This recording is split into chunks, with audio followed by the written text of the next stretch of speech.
Chick-fil-A, simple and appreciative, a reminder of what the world used to be, and sometimes still is, still hanging on, like a small-town girl living in a lonely world. The journey from Georgia to slightly outside Georgia takes time. It takes longer when you're closed on Sundays. Once, a time of rest, a time of reflection. Chick-fil-A isn't your typical fast food chain. That age-old chicken recipe isn't going anywhere, much like a grandma's home-cooked chicken. Chicken-fil-A seems to have that added ingredient. A cliche? Maybe. Butter? Probably. And just like a grandma, Chick-fil-A is prone to saying wild words, then doubling down on those words. Both unlikely to change. Both don't stop believing. It might be hard to comprehend for those familiar with Chick-fil-A, but many outside of North America are totally unaware of just what a force Chick-fil-A is. Although this is now changing, I'm sure. If you trace Chick-fil-A back to the beginning, you can go back a long way. Truett Cathy opened a diner in 1946 called Dwarf Grill, which would later become Dwarf House. Whether or not a Mind Your Head sign was needed or not isn't apparent. I believe the name Dwarf Grill stems from the small size of the restaurant rather than anything else. Cathy himself appears of average size. Truett Cathy and his brother Ben would operate the Southern-style diner business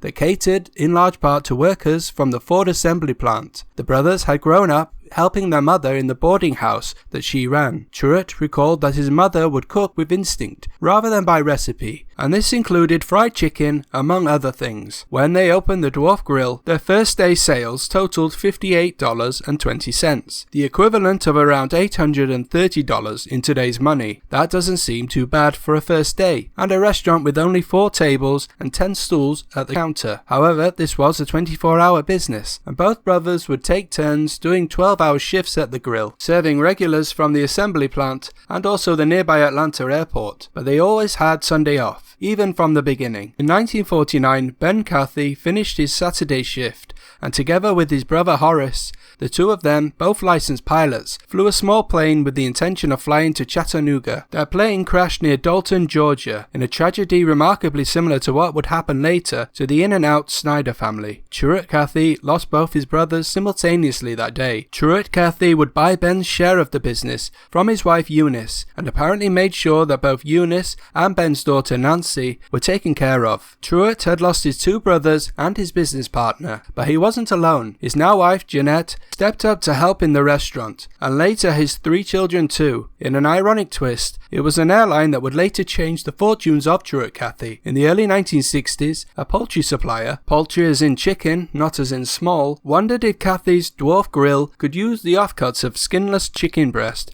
that he had left over from an airline order. They required small pieces of skinless chicken breast to fit in small trays for in-flight meals. Cathy thought that he could. Although the idea of cooking chicken wasn't new, the problem was cooking it fast enough. Thinking back to his mother, frying chicken with a heavy lid cover was reportedly the catalyst. Experimenting with a pressure cooker meant that Cathy had the cooking time down to 4 minutes, which was huge. The use of peanut oil as the preferred cooking method, the fried chicken was placed in a buttered bun with 2 slices of pickle, and if you believe Chick-fil-A, and who am I to argue, this is the first chicken sandwich, and it was invented by Truett Cathy in 1964. Seems like a stretch, but I do admire bold statements, whether true or not. The 1960s was the making of Chick-fil-A, an early adopter of placing outlets inside malls. The company was selling the Chick-fil-A original sandwiches in shopping malls from 1967, the first being in Atlanta's Greenbrier Mall. This kind of dining was so early, customers clearly thought you needed to be in 2 teams. 5 bird-related questions. First prize, a Chick-fil-A chicken sandwich. This 60s meal of fortune proved popular. Previously, Chick-fil-A had looked at brand expansion through licensing its chicken sandwich through other established restaurants. Legend has it that Waffle House sold Chick-fil-A sandwiches, and that they were so popular, customers were not ordering enough of the other items. This caused a storm, which Waffle House didn't close for, although Waffle House was not the only venue in the area to sell Chick-fil-A sandwiches. This practice would cease as soon as standalone locations materialized from 1967. How Chick-fil-A looked to grow is an interesting one. Like many restaurant chains from the era, and even today, there comes a decision. on how to grow, usually how to grow quickly. Many look to go down the route of franchising. So did Chick-fil-A, kind of. But rather than the usual large development deals and mildly vetted money grabs that some in the business fall into, Chick-fil-A puts rather a large amount of work into getting the franchise formula just right. For example, you don't just rock up to Chick-fil-A with a checkbook or throw a few Bible verses around.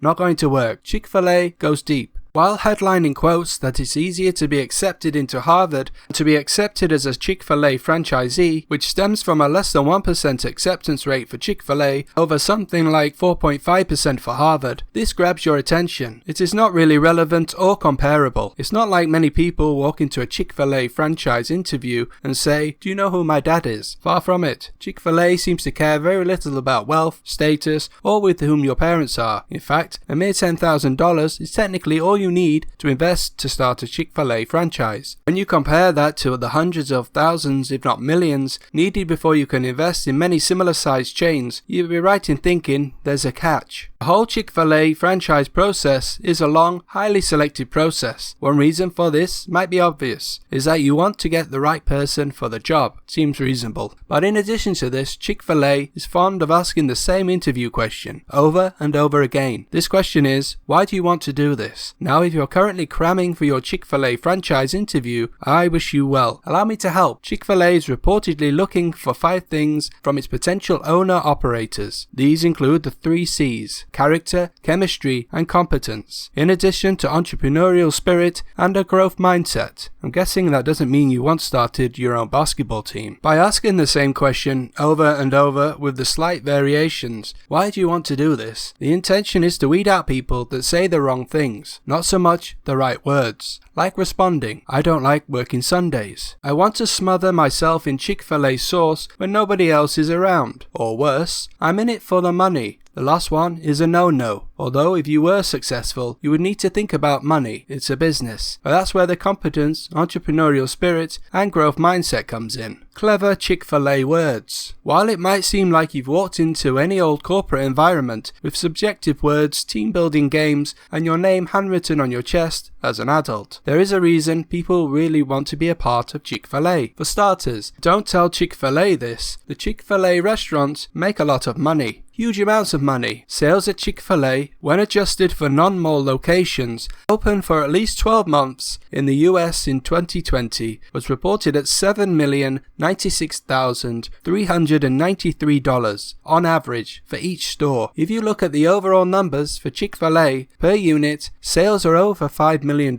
which is significantly more than McDonald's, that hovers around the $3 million mark usually. It's like Chick-fil-A has found a magic formula, for now, between In-N-Out Burger and a traditional franchise system like McDonald's. I've previously gone into more detail, so I'll keep it brisk. In-N-Out Burger doesn't franchise, preferring to keep full control, and is known for paying employees, in particular managers, higher salaries, even as much as 6 figures, whereas McDonald's has franchisees that often have multiple restaurants and requires large amounts of financial capital. Chick-fil-A mostly allows franchisees 1 restaurant and an expectation the franchisees work full-time, and in return for $10,000, you can run a Chick-fil-A as an owner-operator, likely a 6-figure income, but unlike a McDonald's franchise, no equity. You can't sell the franchise, so you run the business, but you don't own it, and you can make a 6-figure income, just like a general manager at an In-N-Out Burger. However you look at it, it seems to be working well for Chick-fil-A, though sometimes the PR strategy could do with a few tweaks here and there. It is safe to say that Chick-fil-A is somewhat traditional when it comes to beliefs. Truett Cathy had a strong Christian belief that lives on with the company. Same-sex marriage has proven to be a flashpoint of protest previously, but interestingly sales went up, quite considerably.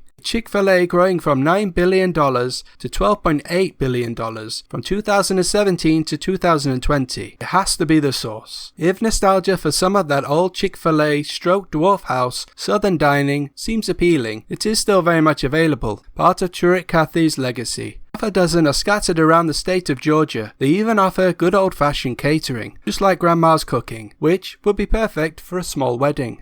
Everybody is smiling, employees look like they like each other, and the queue keeps moving. It's a safe bet that on the off chance that Chick-fil-A got your order wrong, a smiling employee would be at your house before you were to rectify the regretful situation with free coupons and a gentle fist bump. But not on a Sunday. You're on your own. All things Chick-fil-A. Let me know. Thanks for watching.